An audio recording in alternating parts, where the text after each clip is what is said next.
record myself up. There we go. All right, so the short-term memory, this is where we left off. Of course, the goal of learning information is to encode it, right? You hear things from outside.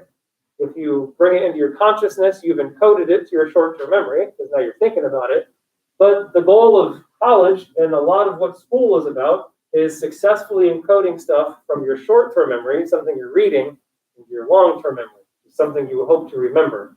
And of course, remembering that uses your episodic buffer. Your episodic buffer runs back into the warehouse, looks it up, hopefully grabs the right thing, and rushes back to your consciousness so you can select the correct answer on the test. That's how it all works. So, what about that long-term memory? Well, I'll tell you about that long-term memory. And then we'll get to a really brief theory of humor based off of this and how it all works. So your long-term memory is actually more than just a big warehouse. Although that's how most people visualize it, and every cartoon I've ever seen about a brain and memory is usually how it's pictured. But our long-term memory is a little bit more complex than that. There's actually 4 distinct types of long-term memory. We're going to keep it simple in this class and just talk about the two main types: explicit and implicit long-term memory.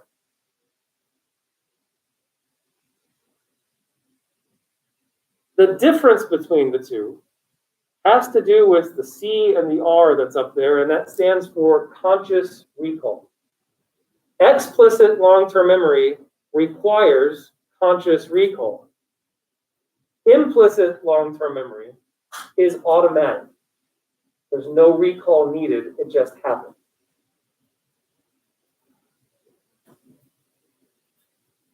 For example, anybody, what's the capital of Montana? Oh, damn. Montana. So right now, your episodic buffer is running back to your long-term memory. It's looking at, it's probably, the folder's in the I don't know. We had it, it fell. It's in the crack, and I can't get it. Anyone know? Did you try? If you tried, there you go. That's conscious recall. Conscious recall simply means mental effort. So you tried to remember something. Now, sometimes it happens really quickly, and of course, it feels automatic. But technically, that is explicit. You just use your explicit long-term memory. So what do we mean by implicit? We're just going to kind of skim over this really quick, though, but just so you know, what else is there?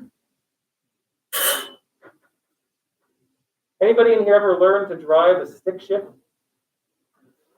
Some of you are nodding. I did, and I'll never forget those first magical moments. Have you ever listened to someone who doesn't know how to drive a stick shift, and you hear the gears and the third? It's just like that. That's how it goes the first time.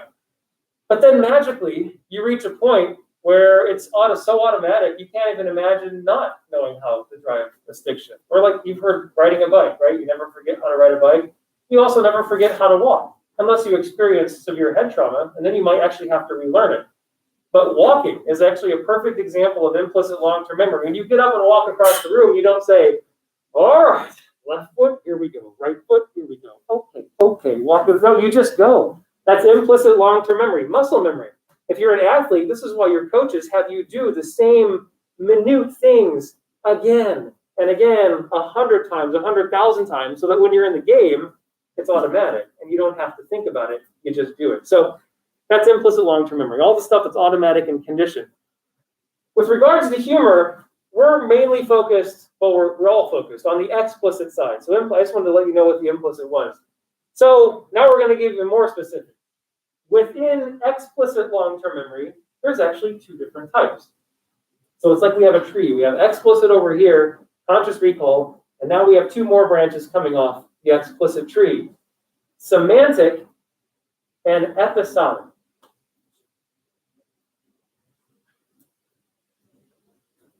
Semantic memory is what everyone automatically thinks of when they think of long-term memory, because you think of it like that warehouse of stuff. That's what semantic long-term memory is. Your semantic long-term memory is your basket full of facts, stuff that you know. What's the Pythagorean theorem? How long did the Mongol Empire last? 200 years. Which country was totally isolated during the Mongol Empire, which we're still seeing repercussions of today? Russia. Did you know that? But you didn't, because you're not smarter than a seventh grader. Anyway, so semantic long-term memory. Episodic is you, personal, autobiographical memories, stuff that's happened to you. If I ask you, where were you last night, and you're thinking about it, that's using your episodic long-term memory. So it's like your personal recorder of all the events that have unfolded over your life.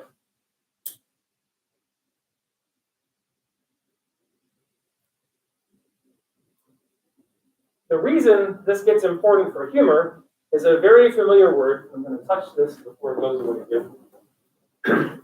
Your explicit long-term memory, both semantic and episodic, is where your schemas live. Remember schemas? We've been talking about these since day one.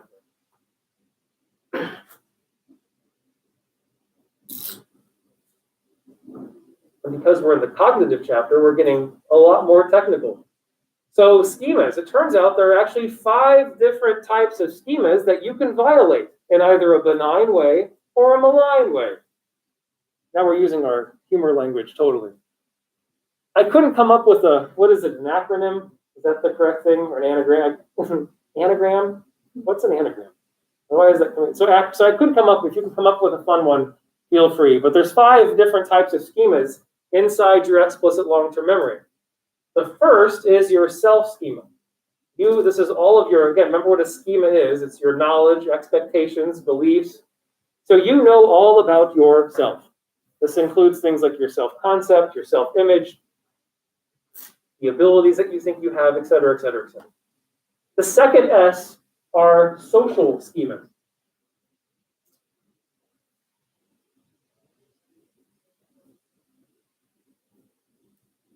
Remember the video that we watched? It was brief, and frankly, I honestly don't remember why we watched it, but it was an old black and white clip, and they were making fun of a guy in an elevator, and they got him to turn this way and put his hat up. The reason that's funny is because socially that's not supposed to happen in an elevator. Your social schema contains all the information in your head of how people are supposed to act in certain social situations. Lots of humor lives with playing with this one, right? People acting strangely in social, there's a whole routine right there. You can base a whole Saturday Night Live skit off of your social schema. Just violate something in a benign way, and you'll make people laugh.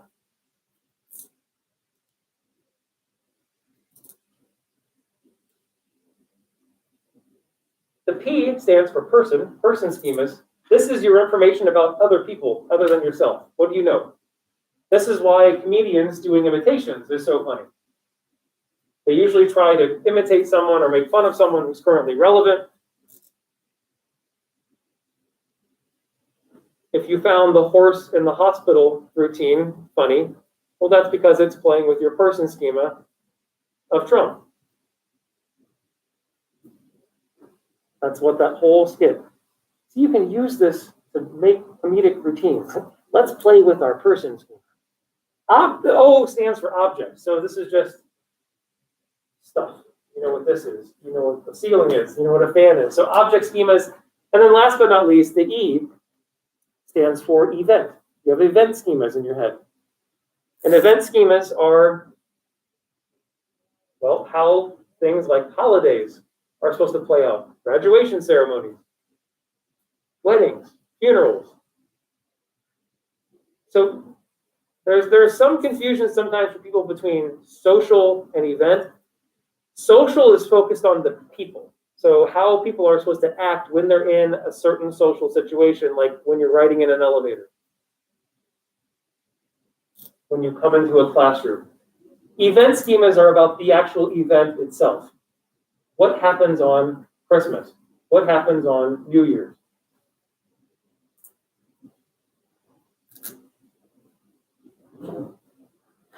All right, so this is what gets violated to a certain degree. It's important to just understand that schemas get activated automatically. Whenever you encounter taking any information in your sensory register, and I'm trying to speak like a full cognitive nerd here, when your sensory register is picking up information, Schemas get activated automatically. So I can activate an object schema in your head just by putting something on the screen. You can't control it.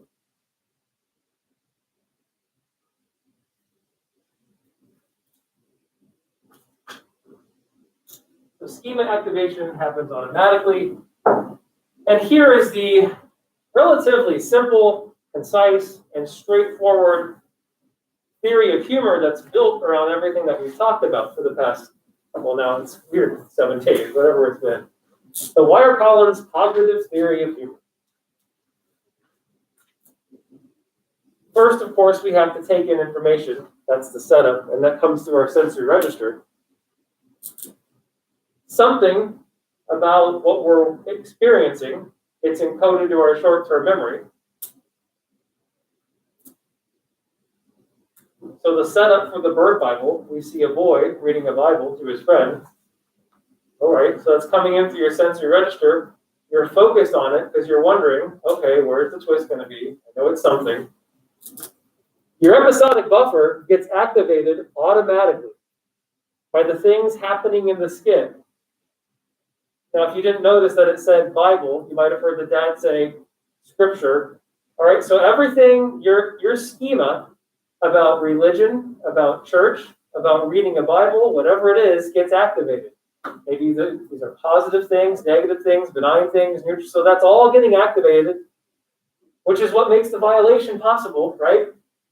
So then you start to see the birds, the Bird Bible, then you hear the mother talking and the illustrations. I just simply laugh at the canary with the wig and the goatee as Jesus. It just makes me laugh. Never thought of birds that way. So your episodic buffer is running back constantly, bringing schemas into your short-term memory, and that's where our bi-association and synergy happen. Pick a word, they both mean the exact same thing, and we experience humor.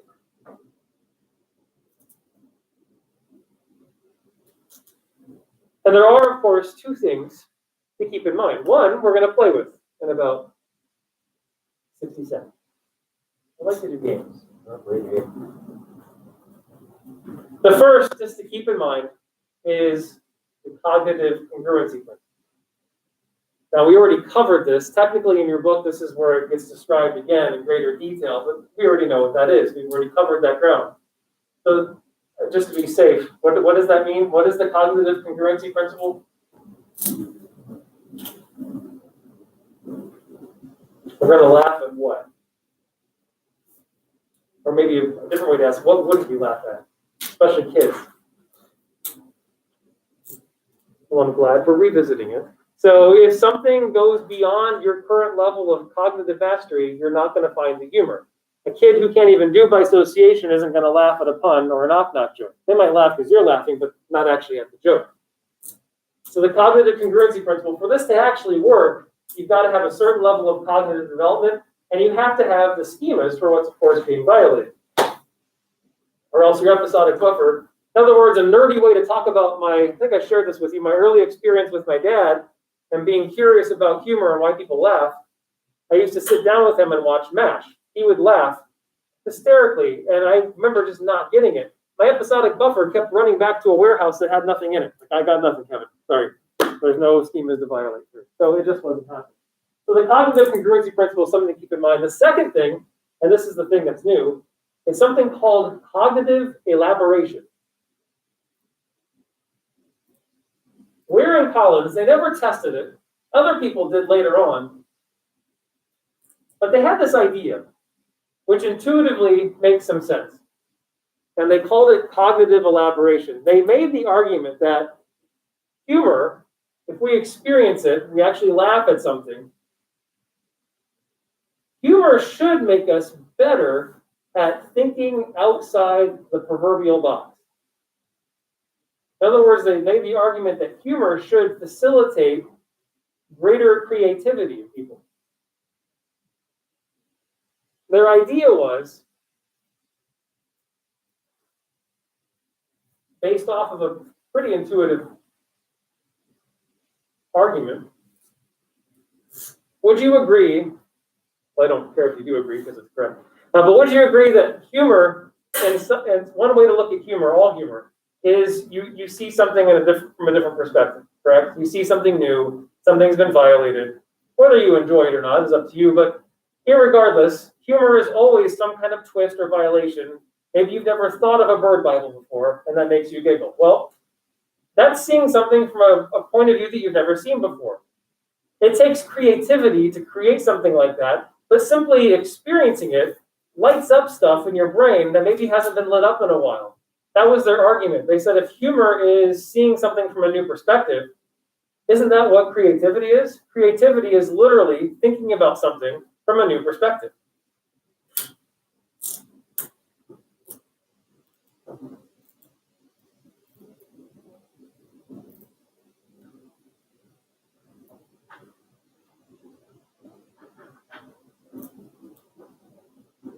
Is anyone in here, so I want to play fair, is anyone in here familiar with the bridge riddle? Does this ring a bell? The bridge riddle. The bridge riddle works like this. A certain number of people have to cross a bridge in a certain amount of time. And each person can move at a certain pace. Am I ringing any bells? Or are we all starting from the same blank slate? Perfect. All right.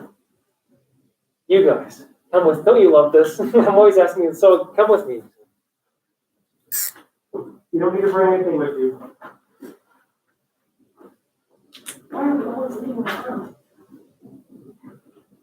All right, so just do the old thing and head down to the. I'll be with you in 5 minutes. All right. You guys just get to be entertained. I mean, not by me. Hit the music. At least you made me laugh. So now the other confounding factor to this is I don't know if you'll find this funny at all. I've seen this act a lot. I actually saw it live once, and I even knew it was coming, and it still makes me laugh. So the idea, so feel free to experience as much humor as you'd like, because that's the idea, to experience humor, and then we're going to try something. It took a long time, but now I know. If somebody says, what's up? I just say, what's up? And it feels wrong, like I feel I'm not answering a question. But hey, I'm happy. So I just keep doing it. And it took me even longer than that to finally learn that can I help you actually means go away.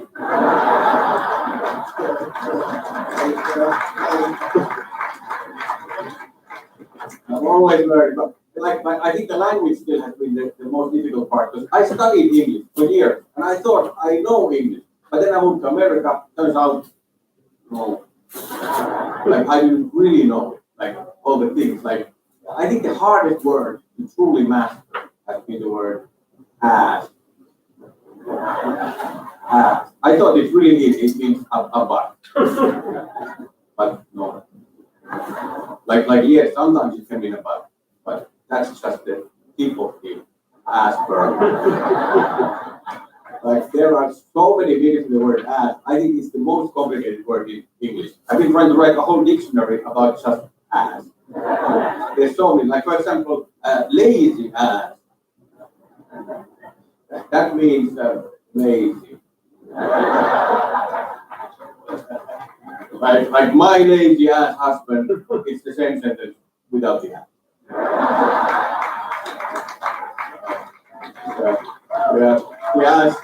The ass is just optional there. And long ass means long. Like a long ass flight, long flight. But if you want to make it longer, you can add ass. And my definite favorite one, a grown-ass man. It turns out it means a grown man. The entire man has grown, not only his ass. So I learned that you can just add ass to anything, and then it sounds a little bit cooler. like anything. I just bought this blue ass shirt. Oh, thank you. That was some good ass meatballs. Anything, but you have to be careful because sometimes if you add ass to something, it can actually reverse the meaning of the original word. Like for example, bad ass. That's good. Like bad is bad, but bad ass, good. But not always. Like dumb ass is still dumb. So how can you know? You have to know specifically which ones are flipped. And then there's the concept of your ass. And your ass, that means like yourself. Like move your ass. That's like move everything. Move your ass and the rest of your body. Like if you have a car, let you do it in the ass. All of them, same direction. Just move. So your ass means yourself plus all you have. But my ass, that means like no. Like if I say that, wow, this car is really fast, and you say, oh, fast, my ass. So it means like, no, it's not fast. And to make it even more complicated, ass can be divided. Like if you are an ass, that means that you're being stupid. But if you're half ass, then it means that you are not concentrating properly. And if you go even smaller, if you are a piece of ass, then you are beautiful. Thank you.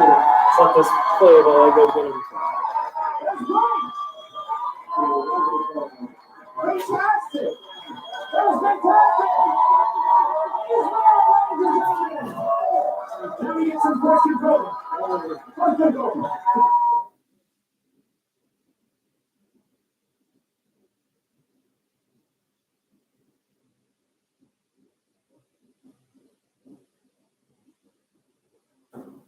Hey, we're still trapped on Earth! I'm just glad everything is back to normal. No, George. Looks like the solar officers are going to jail. How are we still so bad at this?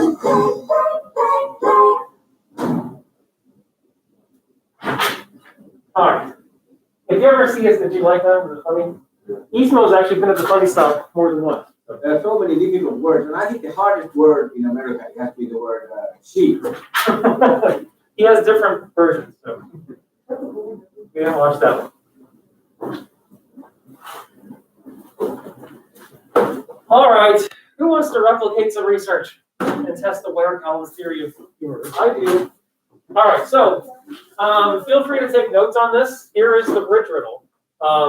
Let's see if you can solve it. Make sense? And no, I didn't give them the answer. If you're wondering, that's not what we did in here. And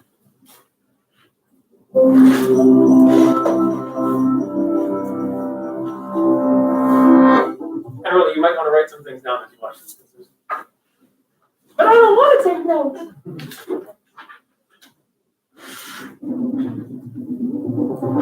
Taking that internship in a remote mountain lab might not have been the best idea.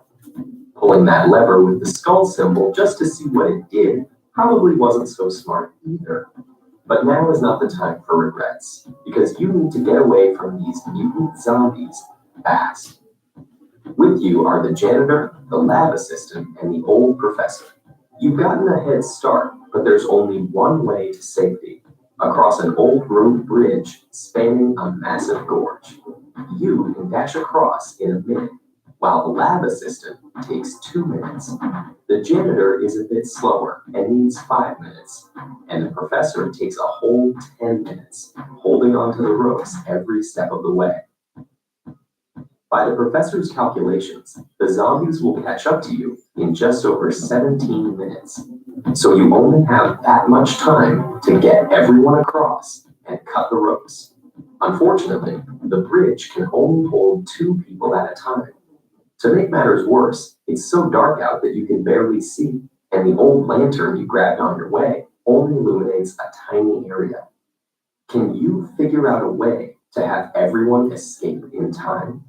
Remember, no more than 2 people can cross the bridge together. Anyone crossing must either hold the lantern or stay right next to it, and any of you can safely wait in the dark on either side of the gorge. Most importantly, everyone must be safely across before the zombies arrive. Otherwise, the first zombie could step on the bridge while people are still on it. Finally, there are no tricks to use here. You can't swing across, use the bridge as a raft, or befriend the zombies. What if you want to figure it out? All right, see if you can figure it out.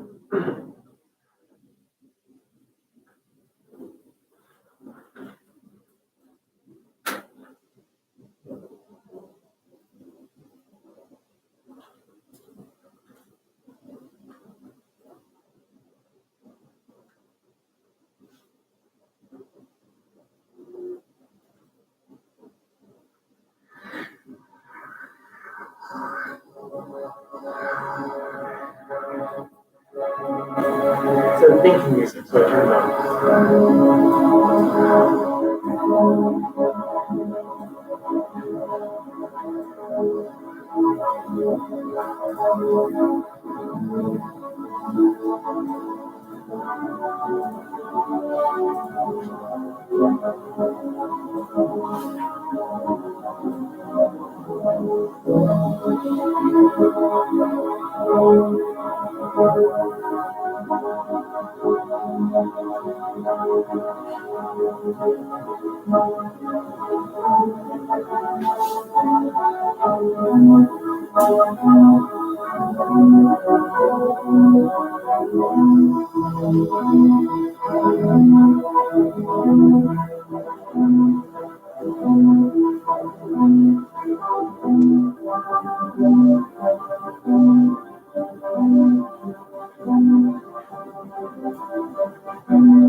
Anybody? Or just give it up. I think you got it. What's that? Celtics. So, Well, let me see.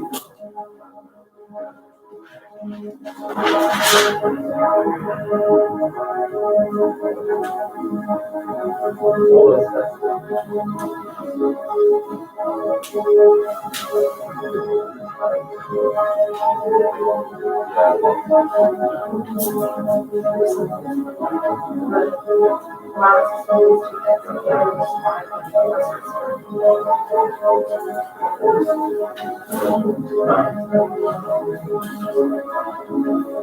Problem is, so it's land.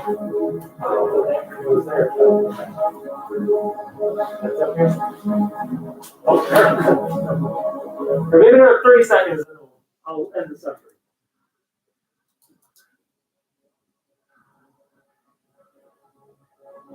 So far, no luck replicating the research, by the way. But that's okay. This is a different way of doing it.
Sorry, let me shut up. Maybe the music is causing you.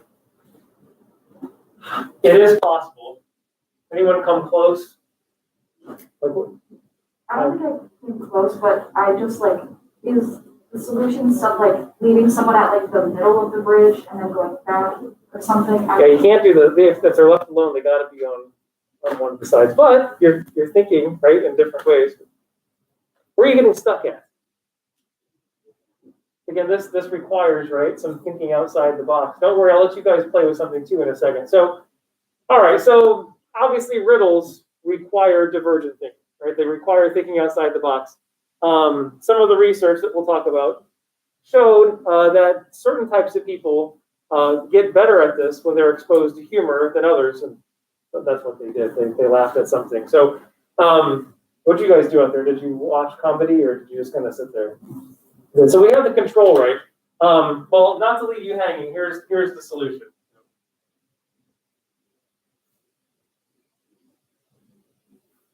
At first, it might seem like no matter what you do, you're just a minute or two short of time, but there is a way.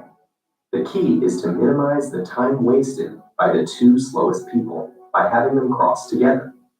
And because you'll need to make a couple of return trips with the lantern, you'll want to have the fastest people available to do so. So, you and the lab assistant quickly run across with the lantern, though you have to slow down a bit to match your pace.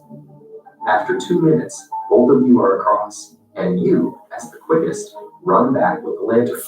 Only 3 minutes have passed. So far, so good. Now comes the hard part. The professor and the janitor take the lantern and cross together.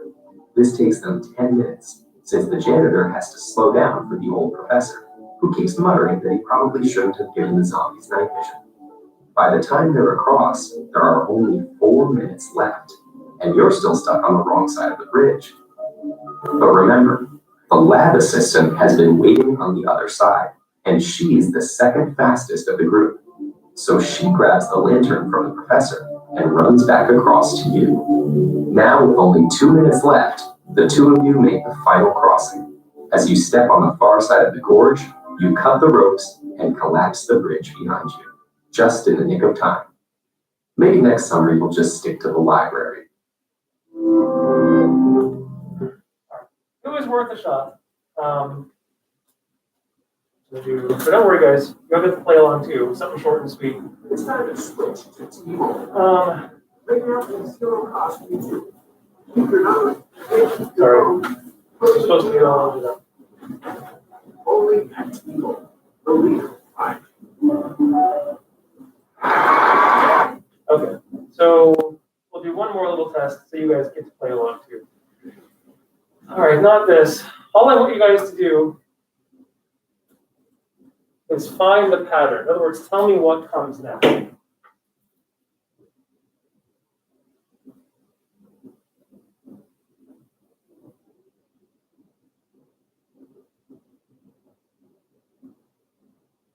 When I answer, when I'm already done.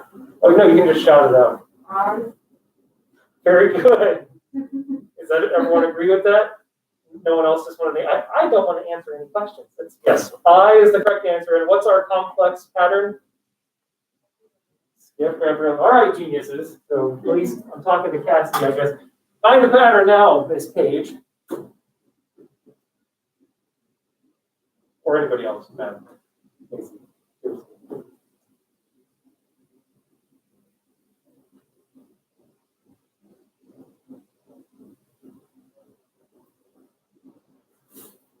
What's the next letter?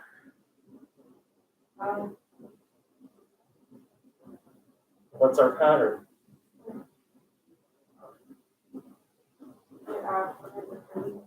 Okay. Well, let's see if we can figure out this third and final one then. Now, if you've been in a class with me and I've done this with you, don't follow. Because I'm looking around and there's probably one or two of you, we did this in a different class. See if you can find this one.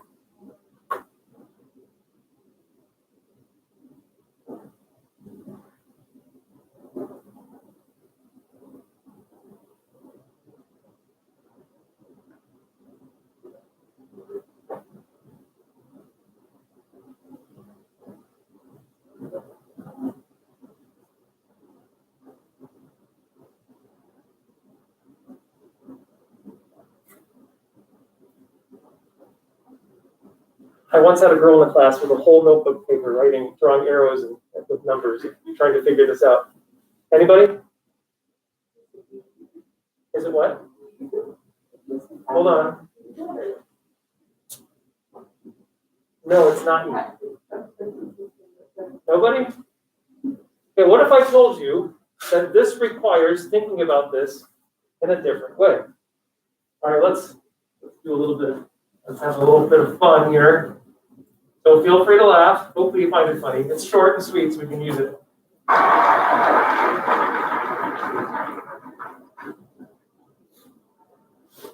Oh my God. That guy over there totally looks like me. What? Where? Over there on the bench. That guy? No way. He doesn't look like me. Doesn't it look like him? It looks like him. I mean, you have to imagine without the mustache, he's a dead ringer. Okay, I guess so. That's pretty good. Okay, Seth, you're trying to find you. Good luck. Boom, right there. No, where? Over there by the wall. Oh, come on, that guy looks really like me. Oh my God, Andy, doesn't that look like Seth? It looks like him. What? That guy's got a big top hat. He doesn't look anything like me. But you gotta imagine him without the top hat. He's your doppelganger, man. I guess. No, yeah, I see it. All right, let's do Andy. Okay. There he is. Wait, I got one too. My trash can? Same one. Yep. Oh my God, that is you, man. That guy? Yeah, that guy. He doesn't look anything like him. What? He looks exactly like him. I mean, you gotta look past the glove. It's not the glove. That's a loser. Fine, who do you think he looks like? No. How about that guy? Yeah, that guy does not look anything like him. He's wearing a green bandana around his neck. Yeah, I know the first guy. That guy just went. That guy. I think I look like this guy. Well, not now. He's wearing those gloves. Okay, fine. How about now? Now I can't tell them apart. Which one's Andy? You gotta be kidding me. I know which way to shoot. What? Why are you gonna shoot anyone? Wait, we can ask him something that only Andy knows. Andy, what do you think about sandwiches? I love them. Andy does love sandwiches. Everyone loves sandwiches. You're right. Take a shot. Don't take the shot. Take the shot.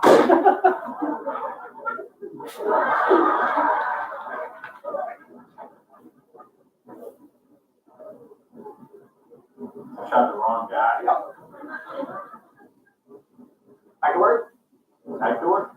Let's go, bozo. So I guess this will only work if that produced a little bit of humor inside you. All right, so we laughed. All right, find the pattern. Now, different letters, but it follows the same rule as the last one. I'm even telling you it's different. So you got to think about it in a slightly different way.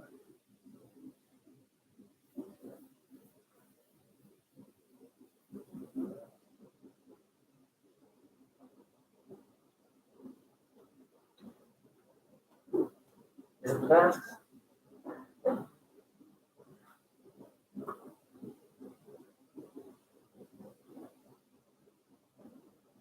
Okay, I'm going to give you the next two letters. Tell me if you can tell me the pattern. E, X.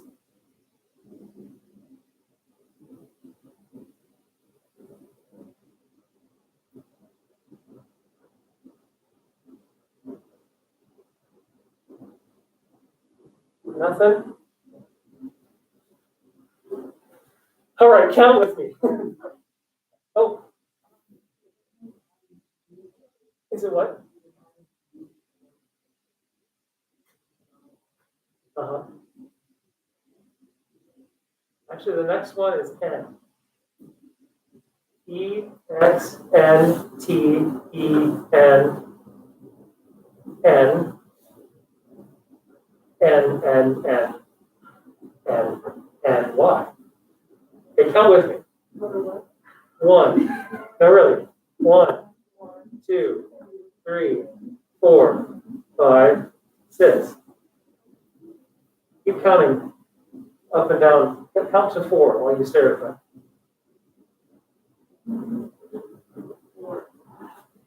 Anything jump out? Oh my gosh, this is like torture, isn't it?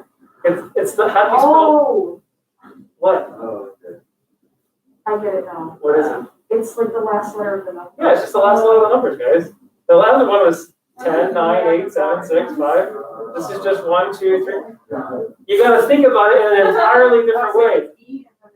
Now, to be fair, I trapped you because there's an old psychological principle called mental set. And what that means is if you start looking at a problem in a certain way, it's damn near impossible to start looking at it in a new way unless you take a long break, go have a day, and then come back, and then you're like, oh, now I see it. So My favorite video games, I don't have time to play them anymore, but were always the ones that were like the crazy puzzles, and you gotta try to figure them out. But what happens is you get stuck. You just get absolutely stuck to the point of just getting pissed, which doesn't help because the more frustrated you get, guess what happens to your creativity? That it gets even worse. But then sometimes you take a couple-day break and you come back and you're like, oh my God, why did I see it that way? So creativity. So what do we know about humor? This will be the last thing that we talk about today. By the way, they watched a 5-minute stand-up bit by a guy by the name of Ismo.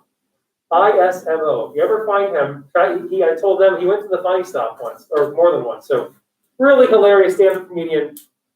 Maybe I'll post his bit online so you can see it and enjoy it for yourself. So what do we know about humor and creativity? Well, there's actually a couple different ways of looking at this.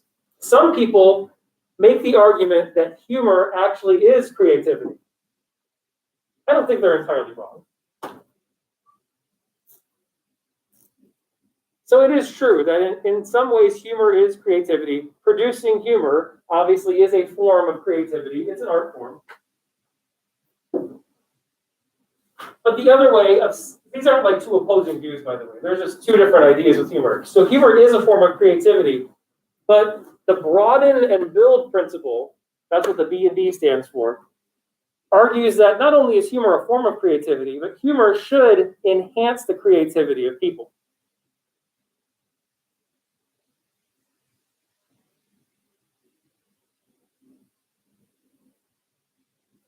So the broaden and build, the idea that it makes your creativity expand. And we've got some correlational evidence, of course, that maybe you haven't written it down, but you've heard it come out of my mouth already. Number one, we know that humor makes your brain shift perspectives. That's true. Same thing as creativity. We know that humor makes you look at something in a novel way, in a new way. You look at something you haven't thought about before. And we also know, three of these, that humor, we've already learned that humor, producing humor, is highly tied to the O, on the ocean personality. It takes a really big O. The bigger your O, the better you are. Well, we also know that big O's are creative people. They're the ones that are typically artists, etc.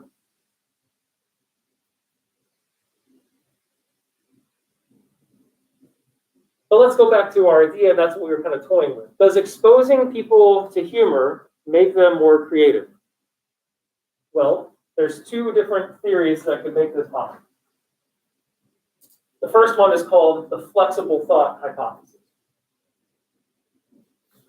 The flexible thought hypothesis. This is the idea that maybe humor, this is the old Ware Collins idea, maybe because we activate a bunch of schemas, maybe activating a bunch of schemas in new ways makes someone more creative. So it's a schema activation hypothesis. The other hypothesis is maybe it's just a positive emotion. Maybe being exposed to some type of positive emotion makes people more creative.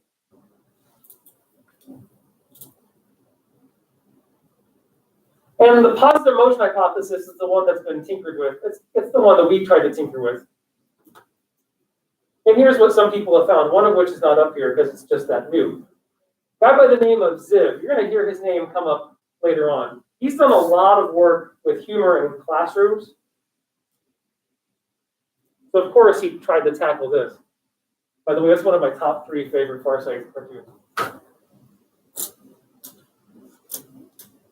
So Ziv looked at 10th graders, some high school students, and he separated them, kind of like we did. He exposed some of them to some stand-up comedy for about 20 minutes or so they're much longer than we did. And of course, other students from the control group just asked to do absolutely nothing. And then he gave them different tests of creativity. The main one that they used was a variation of the old, okay, imagine you have a paperclip. Write down all the possible uses you could think of for this thing. That's actually a classic test of creativity with different objects. The idea being, the more you can come up with, the more creative you are in your thinking. And every time this was replicated, the group exposed to humor produced significantly more creative answers. So Ziv and the high school students, it seemed to work. So he thought, aha, positive humor seems to do creativity.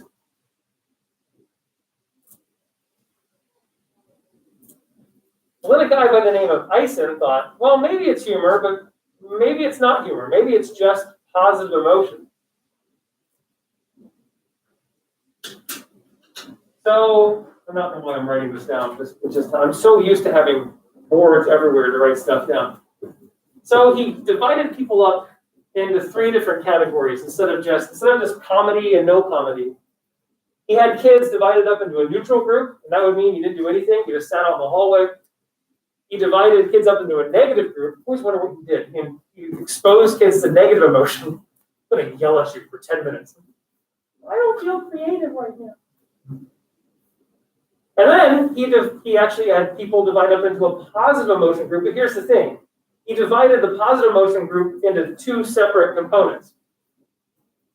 So he cut this in 2. The first part was humor. He exposed them to comedy.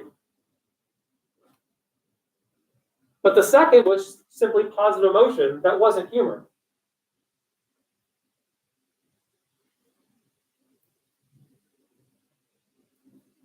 I want you to relax. Picture your happy place. All right, so our world is full of lots of positive emotion. That's not humor. So humor isn't the only way to get that. Of course, what he's trying to get at is it humor per se, or is it just positive emotion? And then he ran through kind of the same test with these kids. And what Eisen found was that these 2 actually did pretty much the same, neutral and negative, had the same levels of creativity. But both of these groups showed almost identical improvements in their creativity.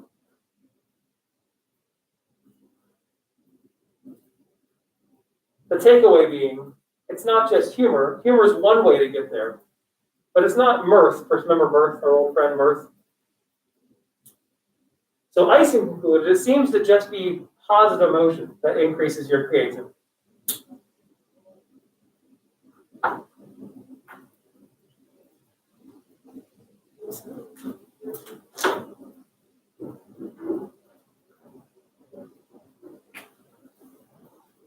Well, this would get replicated sometimes, and this happens in science. Now, this is actually one area of human research that people have tried to replicate, specifically Zibs, actually, the ones with comedy. And well, we didn't have much success in here, did we? I know it's a small sample and it was a weird, I'm giving you riddles instead of like simple creativity tests. So that's probably maybe a leap. But anyway, people would kind of sometimes find what we did. In other words, they would do this comedy and, no comedy. And then humor would be just like, what? So results kept getting mixed. So people started to wonder, well, maybe it's certain types of people who get the benefit from humor than others. And of course, we progressed in our field of humor research to the point of having humor styles. Of course you remember the humor styles. Because an idea got pretty popular, well, actually something we've known about, called the you can't read it over there because your back is in red, it's probably hard to see. The intrapersonal variability hypothesis. What? I thought this was a humor class. I want to watch more comedy.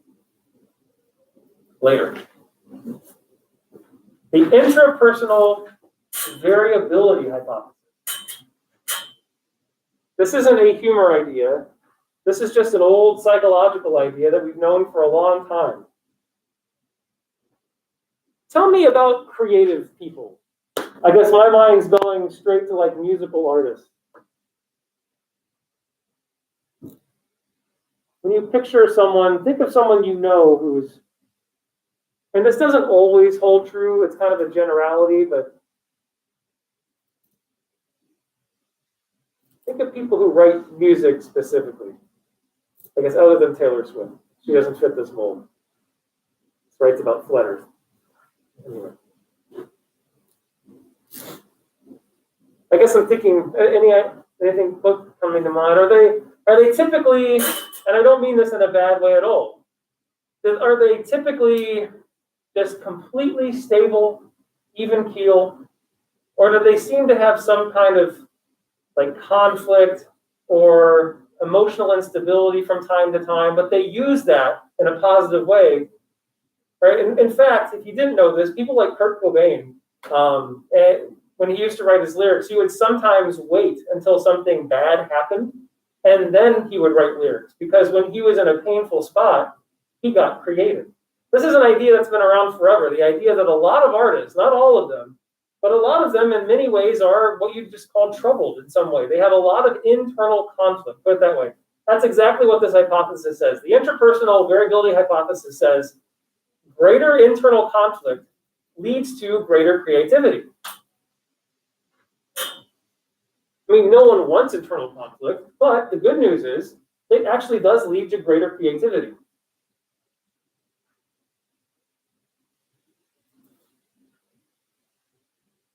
So internal conflict leads to greater creativity. What in the world does this have to do with humor? Well, I'm going to make a graph. Just think, I don't have a PowerPoint slide for this because it's just too new. So think of our humor styles, right? We've got the two positives, we'll just call it positive one, and then we've got the two negatives. I didn't write a two, so -1 and -2. So a lot of people score like this. Two positive ones, and think of yourself. A lot of you, at least thinking about what you wrote about, a lot of you kind of look like this, right? Lots of positive, and then if you score high on the positive, it kind of makes sense that you score low on the negative. That's true a lot of the times. However, some people, believe it or not, score high on all four of them. And I know there's at least one or two of you in here who did that, and you thought that was wrong, and it's actually not wrong at all. Here's a good place to write this down. We actually have a name for that. In the field of humor research, people that score high on all four of the humor styles are called humor endorsers. In other words, what that means is you endorse all the humor styles. I almost said Harry styles. Start thinking about watermelons.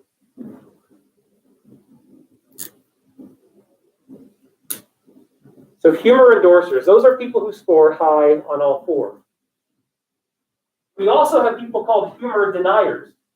That's a positive. Humor deniers are people that actually score low, relatively low on all four of them. And then we have, of course, two other groups, positive endorsers and negative endorsers. And you can guess what that is. Positive endorsers are people who score high on just the positives. Negative endorsers are people who score high on just the negatives. So we've actually got four different classifications here. Endorsers, deniers, positive endorsers, and negative endorsers. And if I remember correctly, most of you in this room were positive endorsers. I don't know why I looked at you, except for Matt. Garcia. Do you guys feel invaded, by the way, Team B? Extremely. Because he's from Team A. I know. Boo. No wonder this doesn't make sense. Anyway, so this is such a weird time. So I post videos in all my classes. I go to marriage and family therapy on Thursday or on Tuesday, and like I watched the video. You were making fun of us. Like what? Like I'm making fun of Team A in my videos or Team B. Like so the people are actually watching these things and paying attention. Who would you guess? Just based off, think of the what's it called? The intrapersonality variability hypothesis. And this is actually held up through the research. Who do you think scores higher on levels of creativity out of those groups?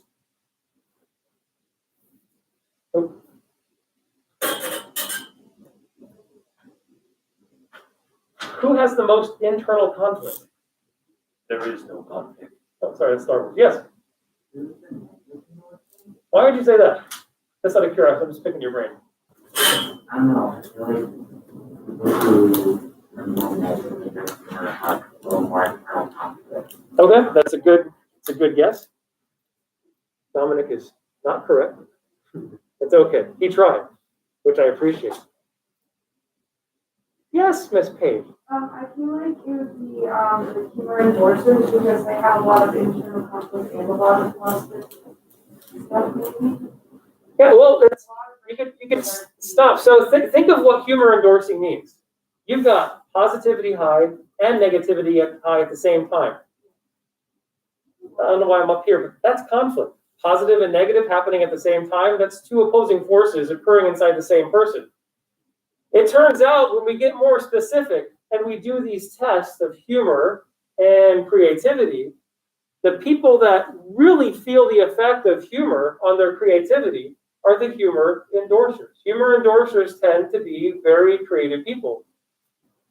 And it fits this intrapersonal variability hypothesis. Because if you're all positive, you've decided. You're a Jedi. If you're all negative, you're a Sith. You've chosen your path. There is no conflict. There is still positive humor in you. I can feel it. Obi-Wan once told us. Anyway, that's a whole other story. Does that make sense? So humor endorsers, and in fact, when they study this, the people, humor deniers, positive endorsers and negative endorsers, all seem to test relatively equally. So maybe the problem is I'm sitting in a room full of positive endorsers. You guys aren't creative. Now, you didn't feel the effects that someone with the conflict might feel. Like a lot of comedians are, that's what they are, humor endorsers. They're right across the board. In fact, proof of this, I guess it's funny. Have you ever, I got a perfect example. Bob Saget, to me, is maybe the best example of this. When you hear the word Bob Saget, what do you think of? Maybe you don't even know who that is, but you know who Bob Saget is? Somebody like that was like, I have no idea. He got famous in the 80s, being in the early 90s, being on a show called Full House. Have you heard of that? One of the Full House people grew up to cheat her daughter into college and went to jail. But anyway, so Full House, we have Danny. He was the dad. The Olsen twins when they were kids. So that's Full House. That's Bob Saget was the dad in that show. Oh, there you go. Yeah. So Bob Saget. So this image of being just clean, right, wholesome, always wearing the sweater. And so that was his image. But people had never seen his stand-up. He is one of the filthiest, dirtiest comedians you will ever find. And people that watch his stand-up are like, whoa, like their brain like turns upside down and they can't deal with it. But then you might see his show a week later and he's Mr. Full House guy and he's doing affiliative humor. He goes all across the board. And in fact, I don't know, comedians can become like rock bands. Have you ever followed a band on tour? Like, I don't mean like everywhere, but have you ever seen a band more than once? And if you ever have, you'll realize they do the same set almost everywhere that they go. Like, oh, I feel like I've been to this concert before. Well, that's because you saw it last week. They're just doing the same show. Comedians are kind of like the same way. They'll give you the same show, but a lot of times with comedians, you'll see like the clean version over here, and then a week later, they're doing the dirty version over here. It's like, what the hell? Like, well, they're humor endorsers. They can flip the switch just like that. They endorse all the styles. They don't judge that way. We're kind of done. So this is where we're meant to end. Well, I guess we're a little early.